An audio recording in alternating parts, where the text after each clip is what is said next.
কিছু মানুষ green tea খেয়ে নিজের ক্যালোরি কমাচ্ছেন, আর কিছু মানুষ ন্যূনতম ক্যালোরি পাওয়ার জন্য ডাস্টবিনের খাবার কুড়িয়ে খাচ্ছেন। আরে আমি বলছি না, ইনকাম ইনইকুয়ালিটি রিপোর্ট 2026-এ এই ছবি স্পষ্ট। প্রত্যেকবারের মতো এবারেও এই রিপোর্ট বেরোতে চারিদিকে চর্চা শুরু হয়ে গেছে।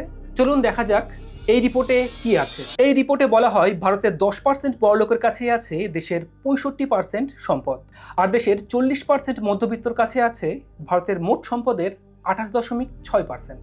দেশের বাকি 50% মানে গরিবরা পায় দেশের 6.4% সম্পদ, আর যারা ভীষণ বড়লোক সেই 1% বড়লোকদের কাছেই আছে দেশের 40% সম্পদ। তথ্য বলছে ধনী গরিবের এই পার্থক্যে বিশ্বের 1 নম্বরে আছে আমাদের দেশ। ভারতে ধনী গরিবের পার্থক্য এখন সর্বোচ্চ। এর আগে এটা কখনো দেখা যায়নি যে দেশের সব টাকা শুধু বড়লোকদের কাছে পৌঁছে যাচ্ছে।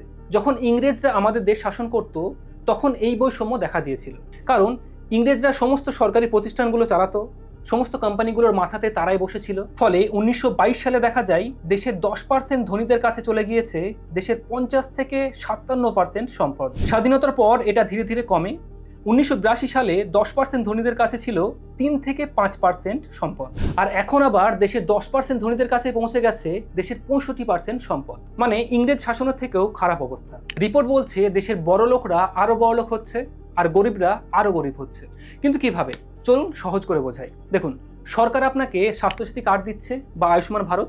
এবার আপনি সেই কার্ড নিয়ে নার্সিংহোমে যাচ্ছেন চিকিৎসা করাতে। সেখানে গিয়ে দেখবেন 2-4টে রোগের চিকিৎসা সেই কার্ডে হয়, আর বাকি রোগগুলোর জন্য আপনাকে টাকা দিয়েই চিকিৎসা করাতে হবে। এদিকে সরকারি হাসপাতালের অবস্থা দিনে দিনে খারাপ হচ্ছে। আপনি কয়েকবার নার্সিংহোমে যাওয়ার পর অভ্যস্ত হয়ে পড়বেন, তারপর দেখবেন বারবার টাকা দিয়ে হলেও আপনি নার্সিংহোম বা বেসরকারি হাসপাতালেই যাবেন।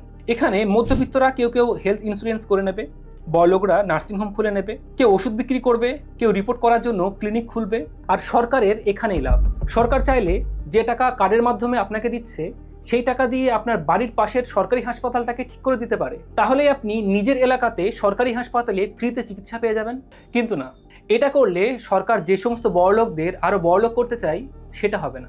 ফলে আমাদের কেন্দ্রীয় সরকার বা রাজ্য সরকার এমন সব প্রকল্প আনবে যার মাধ্যমে শুধুমাত্র এই বড়লোকদের পকেটেই টাকা যাবে। আপনার নিজেরই দেখবেন মনে হবে যে না না, সরকার আমাদের জন্যই এই কাজগুলো করছে। সরকার আমাদের একটা কার্ড দিচ্ছে যে কার্ডে 5 লক্ষ টাকা পর্যন্ত দেওয়া হচ্ছে, কিন্তু আসল সত্য হচ্ছে সরকার ওই টাকাটা আপনার হাসপাতালটাতে খরচ না করে ওই টাকাটা আপনার মাধ্যমে নার্সিংহোমের মাধ্যমে বড়লোকদের হাতে পৌঁছে দিচ্ছে। দেখবেন আপনার এলাকার হাসপাতালগুলোতে এক্স-রে মেশিন নেই যার দাম 10 লাখ টাকা, অথচ আপনার কার্ডে সরকার 5 লাখ টাকা দিয়ে রেখেছে। সরকার আর বড়লোকদের মাঝে এই প্রকল্পগুলো হচ্ছে ব্রিজ। আপনাকে ব্যবহার করে সরকার বড়লোকদের কাছে টাকাগুলো ঠিক পৌঁছে দিচ্ছে। দেখবেন সব সরকারই বলে আমরা দেশের জনগণকে খুব ভালোবাসি, আমরা সংবিধান মেনে চলি, অথচ রাইট টু হেলথ কেয়ার যে মানুষের সাংবিধানিক অধিকার সেটাকেও মেনে চলে না। আর এটা যে শুধু স্বাস্থ্য ব্যবস্থায় হচ্ছে এমনটা নয়। দেখবেন আপনি গ্যাস কিনবেন আর সরকার আপনাকে ভর্তুকি দেবে। সরকার চাইলে কিন্তু কোম্পানিগুলোর দাম নিয়ন্ত্রণ করতে পারে, কিন্তু না, সরকার চায় আপনি কোম্পানিগুলোর কাছ থেকে গ্যাস কিনুন, সরকার আলাদা করে আপনাকে টাকা দেবে। আবার দেখবেন দিকে দিকে বেসরকারি স্কুল বেড়ে চলেছে, আর সরকারি স্কুলগুলোর অবস্থা আগের থেকে খারাপ হচ্ছে। এরপর সরকার কোনোদিন হঠাৎ বলবে যে আপনার ছেলেদেরকে বেসরকারি স্কুলেই পড়ান, সরকার আপনাদেরকে ভর্তুকি দেবে। আপনার মনে হবে বাহ, সরকার আমাদের ছেলেদেরকে খরচ করে বেসরকারি স্কুলে পড়াচ্ছে, কিন্তু সরকার ওই একই টেকনিক, সরকার আপনার টাকাগুলো কোনোভাবে বড়লোকদের কাছে পৌঁছে দিচ্ছে যারা ওই বেসরকারি স্কুলগুলোর মালিক। সরকার চাইলে ওই টাকাগুলো দিয়েই আপনার বাড়ির পাশে যে সরকারি স্কুল রয়েছে সেই স্কুলগুলোকে বেসরকারি স্কুলের মতো ঝাঁ চকচকে করে দিতে পারে, কিন্তু না, সরকার তা করবেন না, কারণ তাতে বাবুদের পকেটে টাকা পৌঁছানো যাবে না। এবার ক্লিয়ার তো সরকার কিভাবে বড়লোকদের বড়লোক করছে, আর কেনই বা রিপোর্টে এই সব তথ্য উঠে আসছে। বেসিক্যালি আমাদের সরকাররাই বিভিন্ন প্রকল্প তৈরি করে, পলিসি তৈরি করে এইসব কাজগুলো করেন। আপনারা নিশ্চয়ই জানেন যে এখন 4th লার্জেস্ট ইকোনমি হচ্ছে আমাদের দেশ। মানে এটা তো সত্যি যে দেশের সম্পদ আগের থেকে বেড়েছে, কিন্তু দেখবেন আপনার এবং আপনার আশেপাশের লোকেদের অবস্থা কিছুই বদলায়নি। আগেও যা ছিল এখনও তাই। তাহলে প্রশ্ন হচ্ছে টাকাগুলো যাচ্ছে কার কাছে? কি দিদি? পার্থও চোর, কেষ্টও চোর, ববিও চোর, অরূপও চোর, অভিষেকও চোর।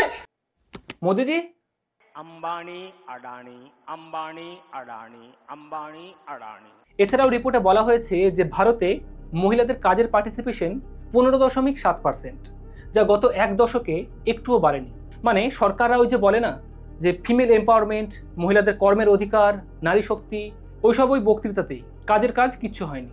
স্বচ্ছতা বা ট্রান্সপারেন্সি ইন্ডেক্সে আমাদের দেশ 20-র মধ্যে 4 পেয়েছে। এর থেকে বোঝা যায় যে সরকারের যে কাজ, মানে আয় ও সম্পত্তির হিসেব জনগণকে মাঝে মাঝে দেখানো, প্রকাশ করা সেই সমস্ত রিপোর্ট, তা কিন্তু সরকার করতে পারেনি। মানে দেদার দুর্নীতি চলছে। আয়ের ব্যবধানে 10% ধনীরা গরিবদের থেকে 38.2% বেশি ইনকাম করে। হ্যাঁ, 38.2 গুণ বেশি। বিশেষজ্ঞরা বলছে আমাদের দেশে এই ধনী গরিবের যে পার্থক্য রয়েছে, এই পার্থক্য আগামী দিনে আরও বাড়বে। মানে গরিবদের অবস্থা আগামী দিনে আরও খারাপ হতে চলেছে। এবার সরকার এখানে কি করতে পারে? সরকার বড়লোকদের ওপর ট্যাক্স চাপাতে পারে, গরিবদের ইনকাম বাড়াতে পারে বিভিন্নভাবে। কিন্তু প্রশ্ন হচ্ছে, সরকার এইসব কাজ করতে শুরু করলে হিন্দু মুসলিম করবে কারা? আমরা যাদেরকে ভোট দিয়ে জেতাই, তাদের কাজ তো মন্দির মসজিদ তৈরি করা। তারা সেই সব কাজ ছেড়ে এইসব পাপের কাজ, বৈষম্য মেটানোর কাজ করতে যাবেন কেন? শেষে এটাই বলা যে ওই গীত গোবিন্দ গানের একটা লাইন আছে, ধর্ম তোমার যাই বা হোক, মরবে তুমি গরিব লোক। তৈরি থাকো।